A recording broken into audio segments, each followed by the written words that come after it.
Hello friends, எல்லோரும் எப்படி இருக்கீங்க? டுடே வீடியோ என்னென்னு பார்க்கலாமா? இன்றைக்கி ஒரு சாஃப்டான ஜூஸியான நல்ல ஸ்பாஞ்சியாக டேஸ்ட்டான மரவள்ளிக்கிழங்கு கேக் எப்படி செய்யலான்னு பார்க்கலாமா? ஃபஸ்ட்டு மரவள்ளிக்கிழங்கு எடுத்து வச்சுக்கோங்க. நல்லா வாஷ் பண்ணிவிட்டு அதை வெட்டி அதில் உள்ள தோல் எல்லாமே ரிமூவ் பண்ணிடுங்க. ரிமூவ் பண்ணதுக்கப்புறமா மரவள்ளிக்கிழங்கு எடுத்து ஒரு பீலரில் போட்டு நல்லா பீல் பண்ணி எடுத்துக்கோங்க. இது பீல் பண்ணுறதுக்கு ரொம்ப ஈஸியாக தான் இருக்கும், கஷ்டமாலாம் இருக்காது. இந்த மாதிரி பீல் பண்ணி எடுத்து வச்சுக்கோங்க. இதில் நம்ம அவன்லாம் நம்மளுக்கு தேவையே இல்லை. மைதா சேர்க்க மாட்டோம், பேக்கிங் சோடா எதுவுமே சேர்க்க மாட்டோம்.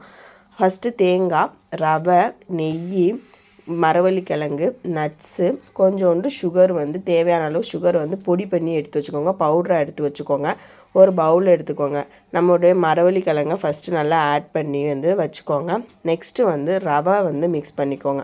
ஏன்னா இதில் நல்லா டேஸ்ட்டு கொடுக்குற பைண்டிங்காக வர்றதுக்கு நல்லா தேவைப்படுற ரவை தேவைப்படும். ரவை எடுத்து வச்சுக்கோங்க. அதுக்கப்புறம் துருவி வச்சுருக்க தேங்காய், ஒரு அரை மூடி தேங்காய் போதும். அந்த தேங்காவே எடுத்து வச்சுக்கலாம். நெக்ஸ்ட்டு நெய் போட்டுக்கோங்க, நட்ஸு போட்டுக்கோங்க, பவுட்ரு சுகர், இது நம்ம எடுத்து வச்சுக்க எல்லாமே போட்டு நல்லா மிக்ஸ் பண்ணி வச்சுக்கோங்க. இதெல்லாம் மிக்ஸ் பண்ணி நீங்கள் இதில் தண்ணிலாம் எதுவுமே சேர்க்க தேவையில்லை. சுகரில் உள்ள தண்ணி, மரவள்ளிக்கிழங்குல உள்ள தண்ணியே இதுக்கானது போதும். இதில் கொஞ்சம் நல்லா நெய் சேர்த்துக்கோங்க. வாசனையே சூப்பராக இருக்கும். இதில் நம்ம ஸ்பாஞ்சாக வர்றதுக்கு பேக்கிங் சோடா, பேக்கிங் பவுட்ரு இந்த மாதிரிலாம் எதுவுமே சேர்க்க வேணாம். இந்த மாதிரி மட்டும் பண்ணி கொடுங்க. நம்ம வீட்டிலே நல்லா ஹெல்த்தியாக பண்ணி சாப்பிடும்போது டேஸ்ட்டு சூப்பராக இருக்கும். ஒரு பாத்திரம் எடுத்துகிட்டு அதை நெய் தடவி வச்சுட்டு நம்ம எடுத்து வச்சுருக்க ஸ்டஃபிங்கை அதில் ஃபில் பண்ணிடுங்க. ஃபில் பண்ணிட்டிங்கன்னா அப்போயே நல்ல வாசமாக இருக்கும். இதில் தேங்காய், இந்த மரவள்ளிக்கிழங்கு, நெய் 3 சேரும்போது அது ஒரு நல்ல ஸ்மெல்லாகவும் இருந்துச்சு. டேஸ்ட்டும் வேறு லெவலில் இருந்துச்சு.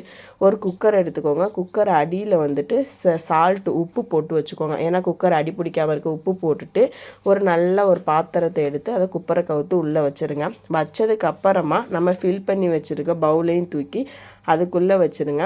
வச்சுட்டு குக்கரில் உள்ள பெல்ட்டை கழட்டிடுங்க. பெல்ட்டு, விசில் இது ரெண்டையுமே கழட்டிட்டு நீங்கள் குக்கரை போட்டு மூடி வச்சு ஒரு 45 மினிட்ஸ் லோ ஃப்ளேமில் வச்சு நல்லா வேக விடுங்க. ஹை ஃப்ளேமில் வச்சா கருகிறதுக்கு வாய்ப்பு இருக்குது. இப்போ அதனால் நல்லா லோ ஃப்ளேமில் வச்சு வேக விட்டு சைடில் கீரல் போட்டு இந்த மாதிரி தட்டி எடுத்திங்கன்னா நம்மளுடைய மரவள்ளிக்கிழங்கு கேக்கு ரெடி ஆயிடுச்சு. செம்ம டேஸ்ட்டாக இருக்கும், சூப்பராக இருந்துச்சு. இந்த பவுண்ட்ரி சாக்லேட் செஞ்சு சாப்பிட்டா எப்படி இருக்கும் அதே மாதிரி தான் இருந்துச்சு. பார்த்தீங்களா, ஸ்ட்ரக்சரே வேறு லெவலில் வந்திருக்கா. செம்ம டேஸ்ட்டாக இருந்துச்சு. குட்டீஸ்க்கு ரொம்ப பிடிச்சிருந்துச்சி. வீட்டில் இருக்க எல்லாருக்குமே பிடிச்சிருந்துச்சு. நீங்களும் இது மாதிரி செஞ்சு சாப்பிடுங்க. நெக்ஸ்ட் வீடியோவில் பார்க்கலாம். பாய்.